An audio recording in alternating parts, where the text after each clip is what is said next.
ನಮಸ್ಕಾರ ಕರ್ನಾಟಕ. 3 ವರ್ಷದ ಹಿಂದೆ ಪ್ರತಾಪ್ ಅವ್ರನ್ನ ಕಾಗೆ ಪ್ರತಾಪ ಸುಳ್ಳು ಹೇಳ್ತಾನೆ ಹಾಗೆ ಹೀಗೆ ಸಿಕ್ಕಾಪಟ್ಟೆ ಟ್ರೋಲ್ಸು. ಆಗಿಂದ ತುಂಬ ಸಂಕಟದಲ್ಲಿ ಸಿಕ್ಕಾಕೊಂಡು ಪ್ರತಿ ಕ್ಷಣ ಪ್ರತಿದಿನ ನೋವನ್ನು ಅನುಭವಿಸ್ತಾ ಇದ್ದ ಡ್ರೋನ್ ಪ್ರತಾಪ್ ಅವ್ರಿಗೆ ಅದೇ ಕನ್ನಡಿಗರು ಪ್ರೀತಿ ಕೊಟ್ಟಿದ್ದಾರೆ. ಎಷ್ಟು ಬದಲಾವಣೆ ಅಲ್ವಾ ಗುರು. ಮನುಷ್ಯ ಇಷ್ಟಪಡೋಕ್ಕೆ ಸ್ಟಾರ್ಟ್ ಮಾಡಿದ್ರೆ, ಪ್ರೀತಿ ಕೊಡೋಕ್ಕೆ ಸ್ಟಾರ್ಟ್ ಮಾಡಿದ್ರೆ ಯಾವುದೇ ದೇಶದಲ್ಲಿದ್ದರೂ ಕರೆಸ್ಕೊತಾರೆ ಅನ್ನೋದಕ್ಕೆ ಸಾಕ್ಷಿ ನಮ್ಮ ಡ್ರೋನ್ ಪ್ರತಾಪ್ ಅವರು.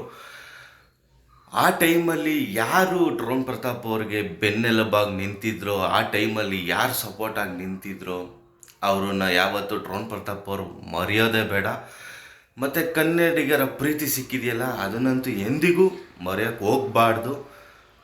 ನಿನ್ನೆ ದುಬೈನಲ್ಲಿ ಬಂದು ಹೇಳಿದಾಗ ಕನ್ನಡಿಗರು ಶಾಲ್ ಹಾಕಿದಾಗ ಅದೇ ಒಂದು ರೆಸ್ಟೋರೆಂಟಲ್ಲಿ ಕನ್ನಡಿಗರ ಜೊತೆ ಊಟ ಮಾಡ್ತಿದ್ದಾಗ ಕನ್ನಡಿಗರು ವಿಶಾಲ ಹೃದಯದವರು ಅನ್ನೋದಕ್ಕೆ ಇದೇ ಸಾಕ್ಷಿಗರು. ಎಷ್ಟು ಹೇಟ್ ಮಾಡ್ತಿದ್ರು ಅಷ್ಟು ಹೆಚ್ಚಾಗಿ ಪ್ರೀತಿ ಕೊಡ್ತಿದ್ದಾರೆ ಕನ್ನಡಿಗರು. ಮನುಷ್ಯನಿಗೆ ಒಳ್ಳೆ ಟೈಮ್ ಬರುತ್ತೆ, ಕಾಯಬೇಕು, ತಾಳ್ಮೆ ಇರಬೇಕು. ಎಲ್ಲರಿಗೂ ತಾಳ್ಮೆ ಅನ್ನೋದು ಮುಖ್ಯ ಗುರು.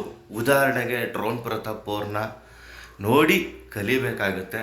ಆ ತಾಳ್ಮೆ ಇವತ್ತು ಒಂದು ಯಶಸ್ಸು, ಆ ತಾಳ್ಮೆಗೆ ಒಂದು ಯಶಸ್ಸು ಸಿಕ್ಕಿದೆ. ತುಂಬ ಖುಷಿ ಆಗುತ್ತೆ ನೋಡೋದಕ್ಕೆ. ಅವತ್ತಿನ ದಿವಸ ಮರೆಯೋಕ್ಕೆ ಹೋಗಬಾರ್ದು. ಇವತ್ತಿನ ದಿವಸ ಬೆಳಿತಿದ್ದೀವಲ್ಲ, ಅದನ್ನು ಮರಿಬಾರ್ದು. ಎಲ್ಲ ಒಂದು ಟೈಮ್ ಅನ್ನೋದು, ಎಲ್ಲದಕ್ಕೂ ಒಂದು ಟೈಮ್ ಗುರು. ಏನೂ ಮಾಡೋಕ್ಕಾಗಲ್ಲ. ಇವತ್ತು ಚೆನ್ನಾಗಿದೆ, ಅದನ್ನು ಉಳಿಸ್ಕೊಂಡು ಹೋದರೆ ಸಾಕಾಗಿರುತ್ತೆ. ಅವ್ರು ಮಾಡ್ತಿರೋ ಹೆಲ್ಪ್ ಆಗಿರ್ಬೋದು, ಎಲ್ಲ ಆಗಿರ್ಬೋದು, ಒಂದು ಹ್ಯಾಟ್ಸ್ ಆಫು. 1000 ಜನ 1000 ಟ್ರೋಲ್ ಮಾಡಿದ್ರು ನಮಗೇನು ಬೇಜಾರಿಲ್ಲ, ಖುಷಿ ಆಗುತ್ತೆ. ಡ್ರೋನ್ ಪ್ರತಾಪ್ ಅವ್ರು ನೋಡಿದ್ರೆ ಅಷ್ಟು ಬಡವರಿಗಾದರೂ ಒಂದು ಹೆಲ್ಪ್ ಸಿಗ್ತಿದೆ ಅಂತ ಖುಷಿ ಪಡಬೇಕು. ಮತ್ತು ದುಬೈ ಕನ್ನಡಿಗರ ಪ್ರೀತಿನೂ ಮರೆಯೋಕ್ಕಾಗಲ್ಲ, ಕರ್ನಾಟಕ ಜನತೆಯ ಪ್ರೀತಿನೂ ಮರೆಯೋಕ್ಕಾಗಲ್ಲ ಸ್ನೇಹಿತರೆ. ಇದ್ರ ಬಗ್ಗೆ ನಿಮ್ಮ ಅಭಿಪ್ರಾಯ ಏನಾದರೂ ಇದ್ದರೆ ಕಮೆಂಟ್ ಬಾಕ್ಸಲ್ಲಿ ತಿಳಿಸಿ. ಹಾಗೆ ನನ್ನ ಚಾನಲ್ನ ಯಾರ್ಯಾರು ಸಬ್ಸ್ಕ್ರೈಬ್ ಮಾಡ್ಕೊಂಡಿಲ್ವೋ ಸಬ್ಸ್ಕ್ರೈಬ್ ಮಾಡ್ಕೊಳ್ಳಿ. ನಮಸ್ಕಾರ.